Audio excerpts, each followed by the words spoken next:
하나님의 말씀은 역대상 13장 1절 말씀을 보도록 하겠습니다.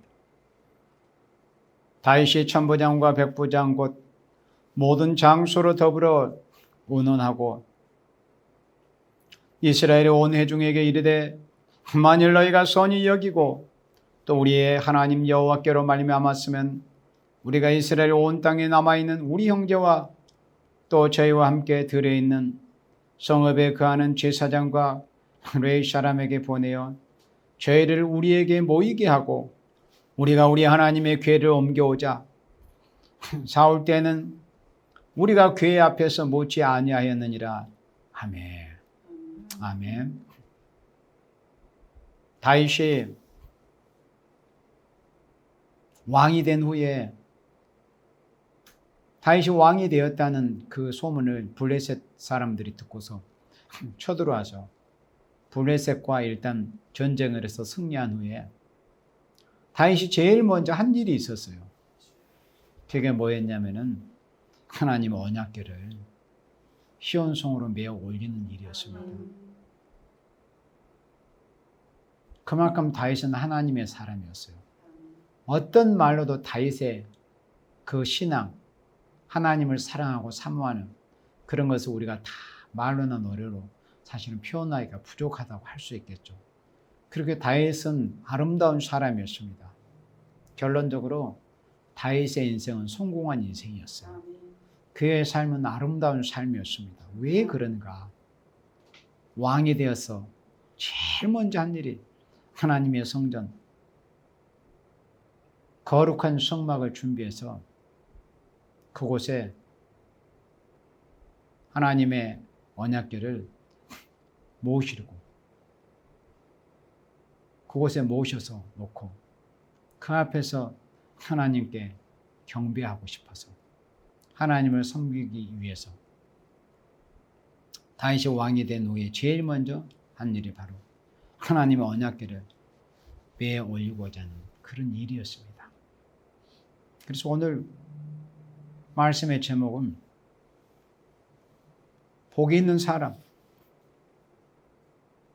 또는 성공한 인생. 복이 있는 사람이 곧 성공한 인생이고 성공한 인생이 복이 있는 사람이에요.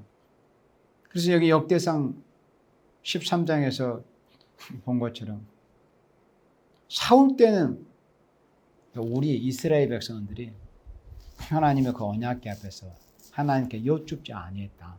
그건 무슨 뜻이냐면 인간의 생각대로 움직였다 이 뜻이에요. 하나님께 여쭙지 않고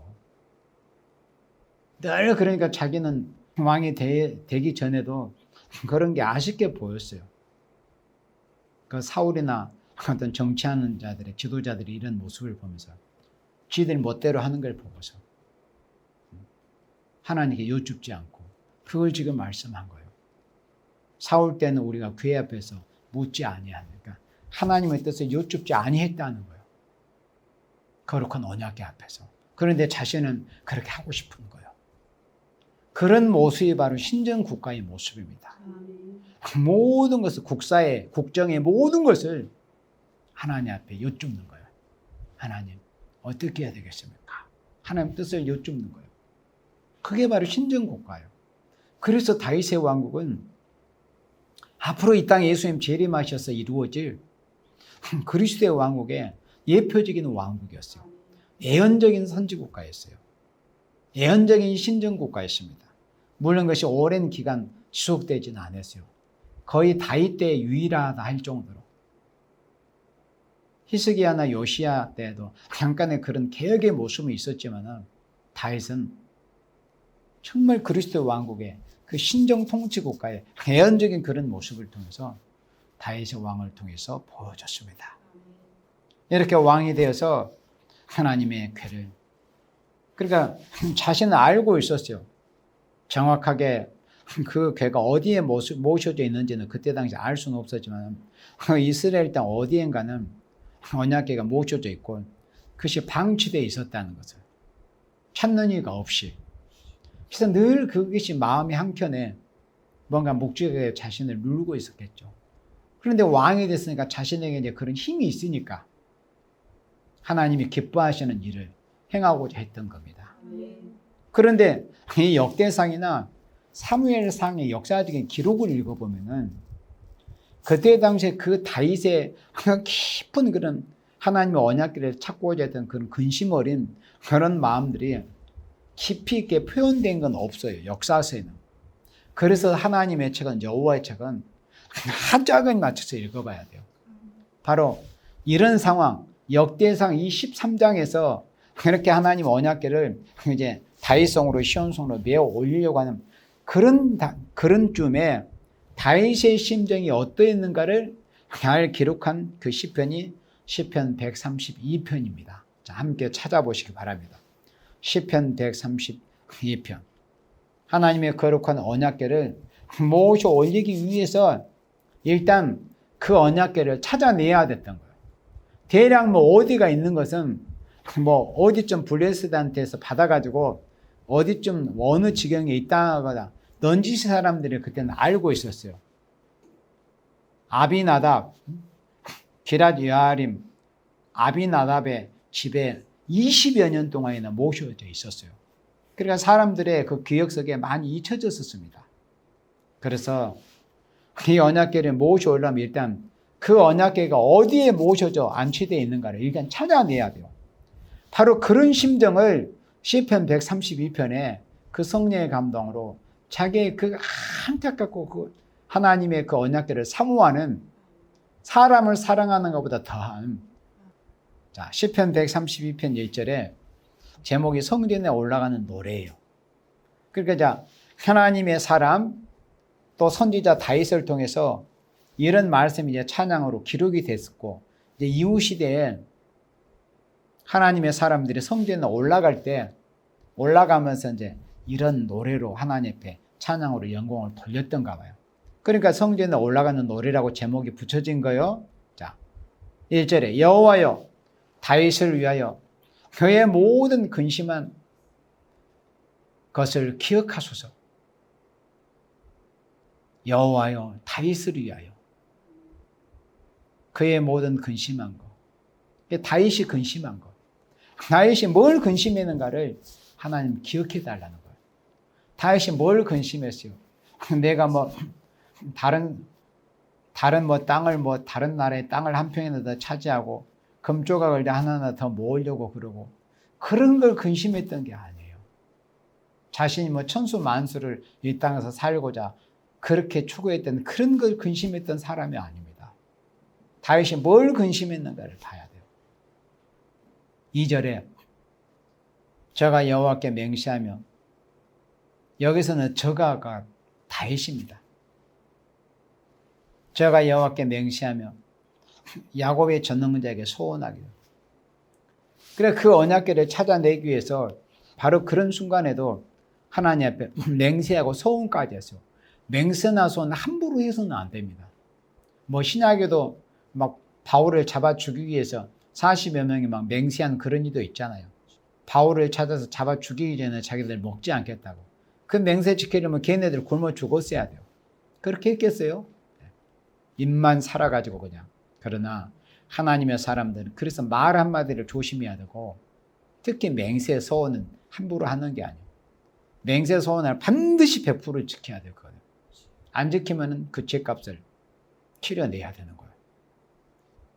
어떻게 맹세를 했느냐? 어떻게 소원을 했느냐?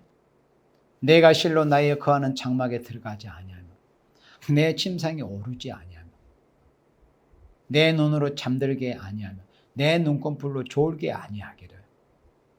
이런 맹세를 드려. 그러니까 그 거룩한 하나님의 언약궤를 찾아내기 전에는 자기의 거처하는 그 장막, 그 왕궁, 또 자기의 침상에도 오르는 게 편히 잠을 자지 않겠다고 그렇게 소원하고 맹세했습니다.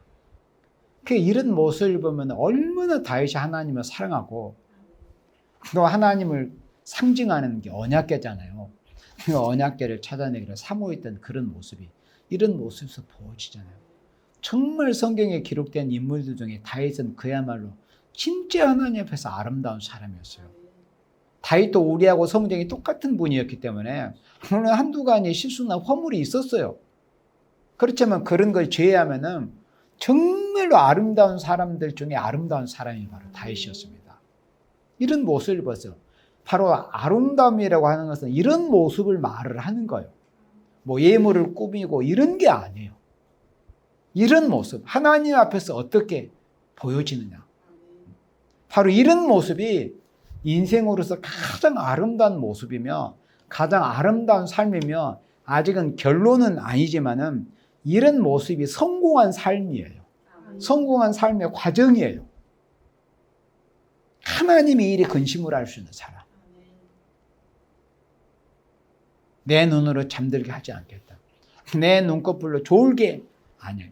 졸지도 않겠다는 거예요. 졸지도.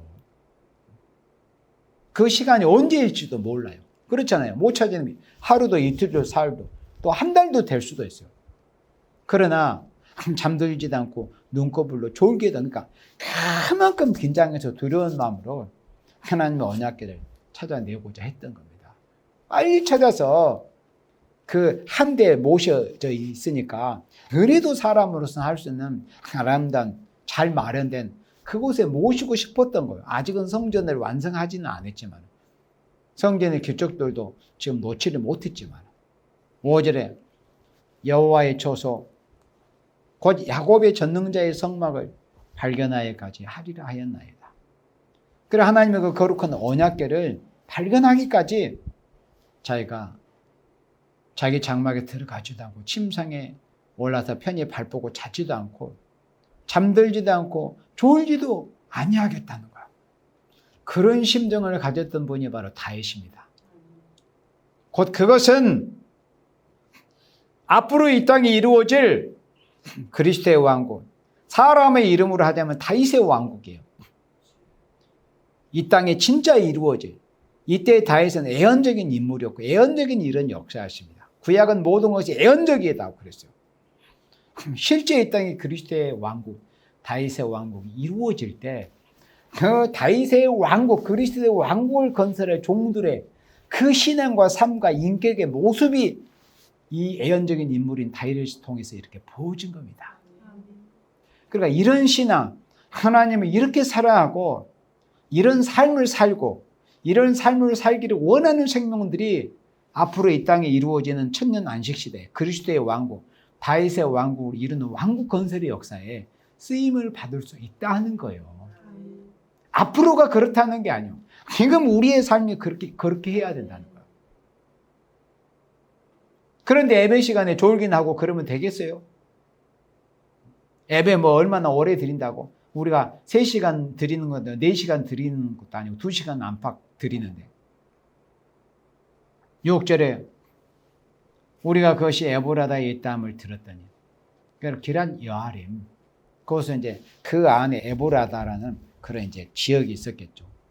에보라다에 있다함을 들었더니 나무밭에서 찾았도다. 야일의 밭에서 찾았다고 그랬어요. 나무밭에서 찾았다.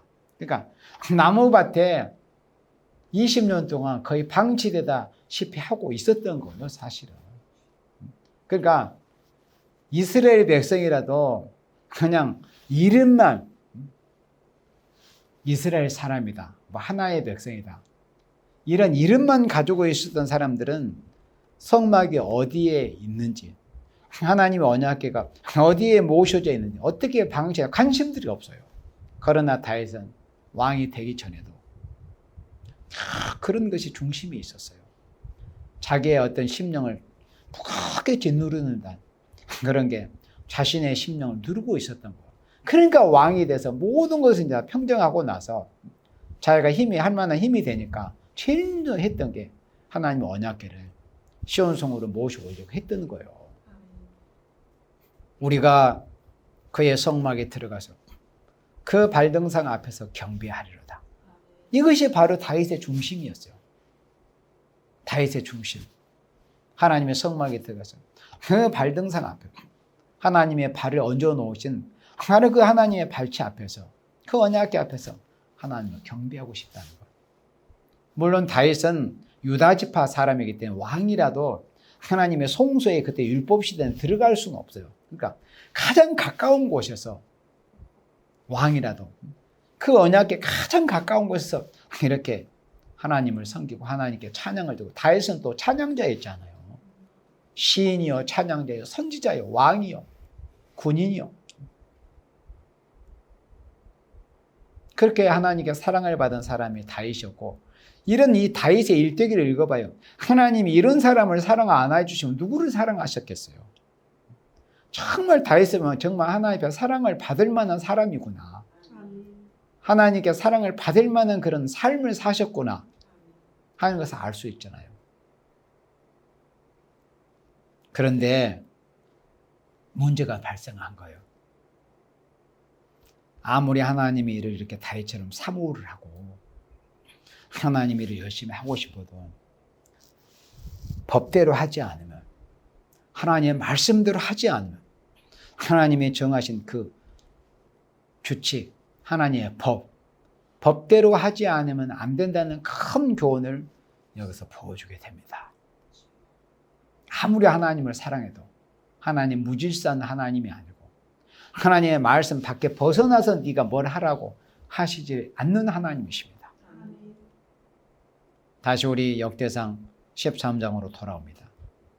우리 역대상 13장 7절 봅니다. 7절.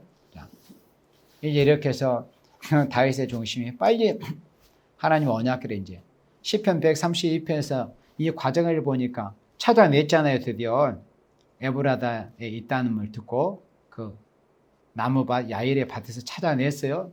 이제 찾아내가지고 하나님의 궤를 새 수레에 싣고, 그러니까 딴에는 하나님의 궤니까 새 수레에 실어야 된다는 건 어떻게 보면 좋은 생각인 것 같잖아요. 그 자체는 순수하고 좋은 생각이긴 하잖아요.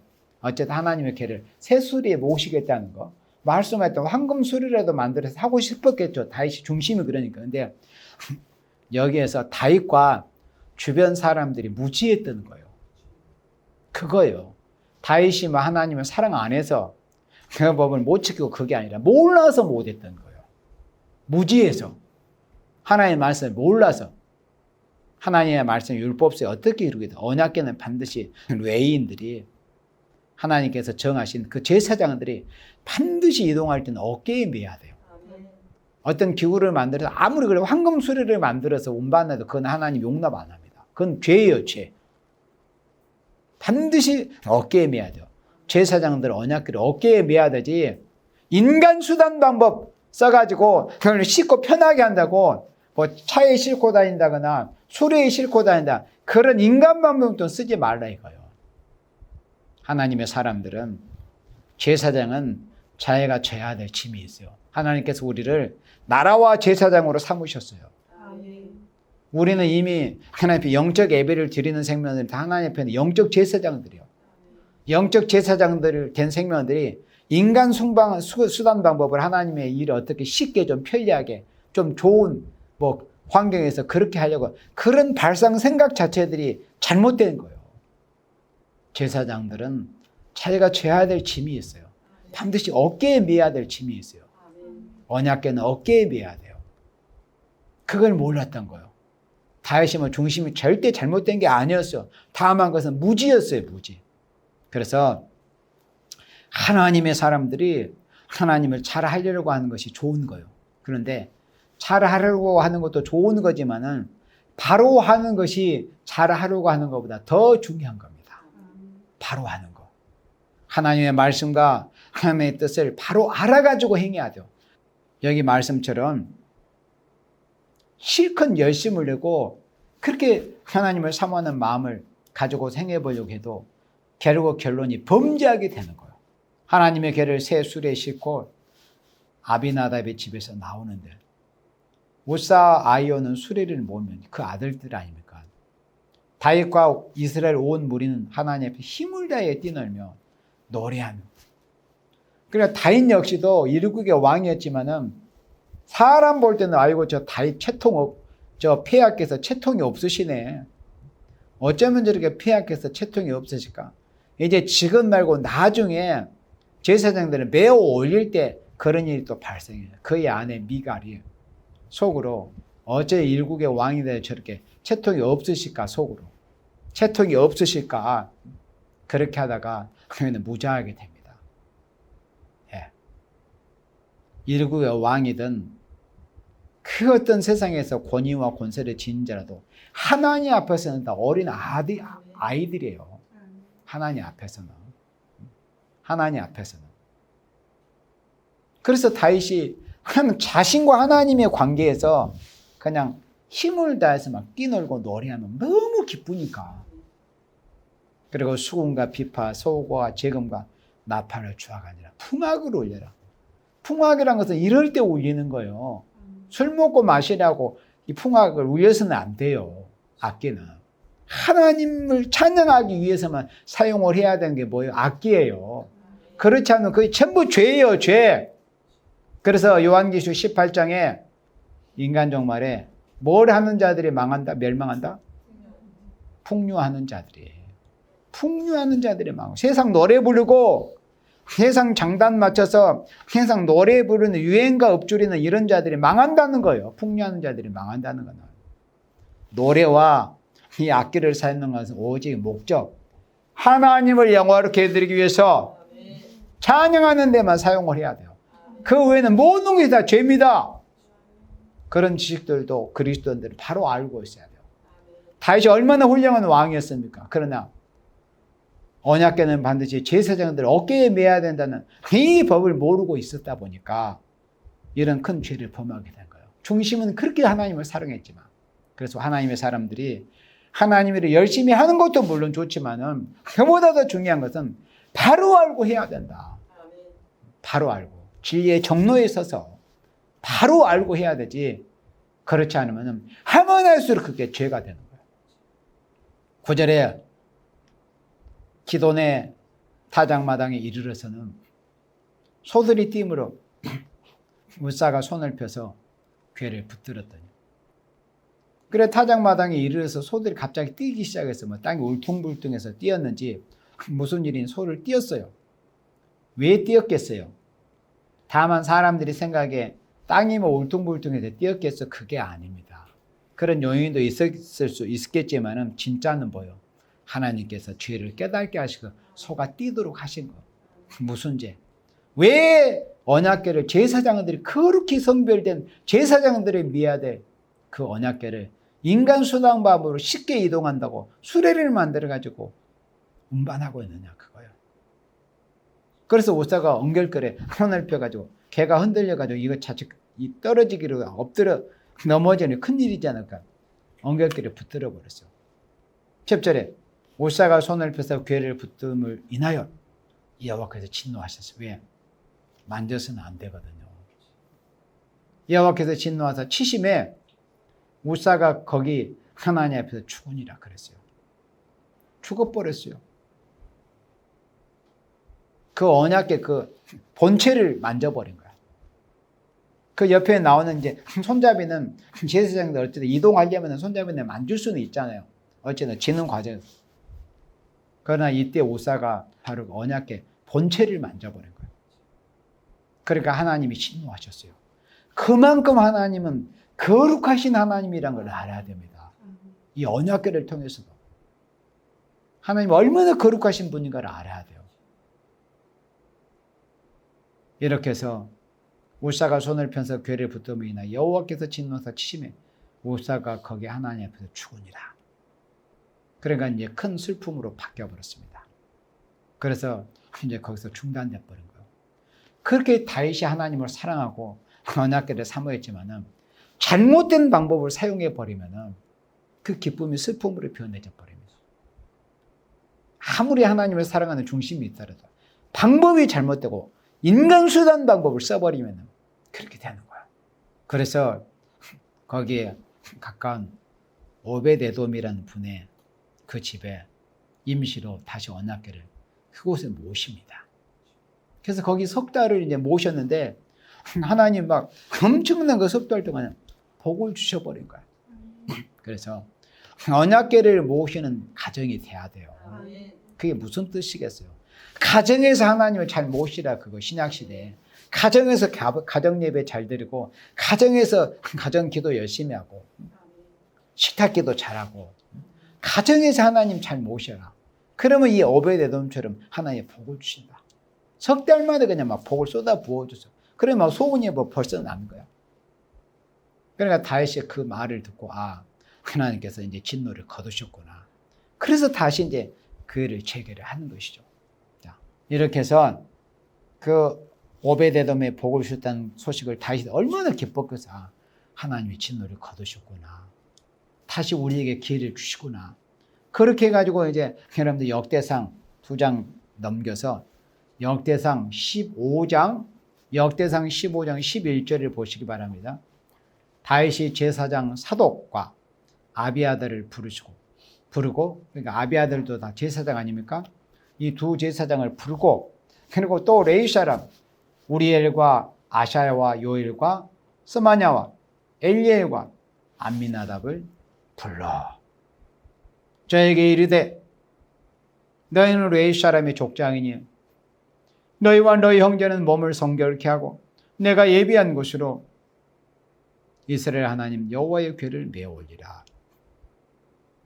다윗은 하나님의 언약궤를 모실 그 거룩한 초소를 이미 준비해 놨었어요. 언약궤를 운반하다가 실패해가지고 다윗이 잠시 낙심하고 있는 그런 시절들이 있었어요. 그 어간에 자기가 살 궁을 짓고 그랬어요. 근데 다윗은 역시 얼마나 하나님을 사랑하고 사모하는 사람이었기 때문에 자기가 그 궁을 지을 때 하나님의 언약궤를 모셔와가지고 거기다 모실 그 초소를 같이 지어놨어요. 이미 그렇게 준비를 해놨어요. 여러분 성경 읽어보세요. 첫머리에 그렇게 돼 있어요. 그렇게 해서 15절에 모세가 여호와의 말씀을 따라 명한 대로 레위 자손이 손잡이 궤를 꿰어 어깨에 매니라. 인제사를 드려 하나님의 말씀 법대로 하게 된 겁니다.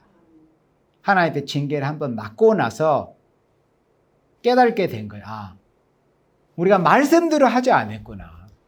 말씀대로 준행하지 않다가 인간 수단 방법 쓰다가 하나님의 말씀이 무지하면 결국 인간 수단 방법을 쓰게 되거든요.